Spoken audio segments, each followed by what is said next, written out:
Hallo, my naam is Janine van die Kerk van die Radio Kansel en daardie wolke en hierdie ryp wys jou dis ijskoud. Dis so koud ek kan nie my bril dra nie, hy wasem toe. Maar nee, ons moet praat oor die vierde vrug van die Gees, geduld. En 'n onskuldige vraagie. Het jou ongeduld al ooit iets vinniger laat gebeur? Of was jy net mislik en rondspring op die warm platerig en niks het verander nie? Want glo my, as jy aan die Here behoort, sal dit gebeur wanneer dit moet gebeur.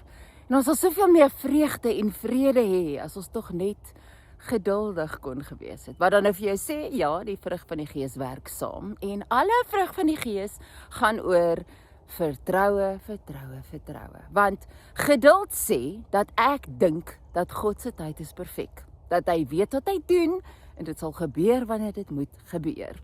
Die ding is, die lewe oortuigings, ons weet wat moet gebeur. Ons weet as goed vir ons. Die ding moet nou gebeur. Die voorsiening moet nou deurkom. Die omstandighede moet nou verander. Ek het dit nou nodig. Maar dan is daar 'n wonderlike skriffie soos Psalm 31 vers 15 wat sê: Ek vertrou op U, o Here. Ek sê U is my God. My tye is in U hand.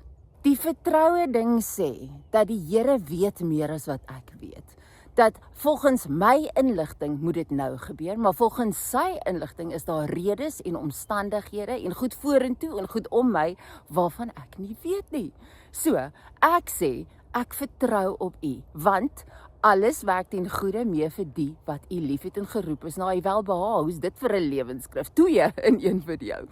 Wat dan nou beteken, dat as ek nie hierdie job nou kry, wat ek so graag nou wil hê nie, is dit nie die laaste geleentheid wat dit sal gebeur nie, dan is daar iets beters en hy weet daarvan en ek weet nie.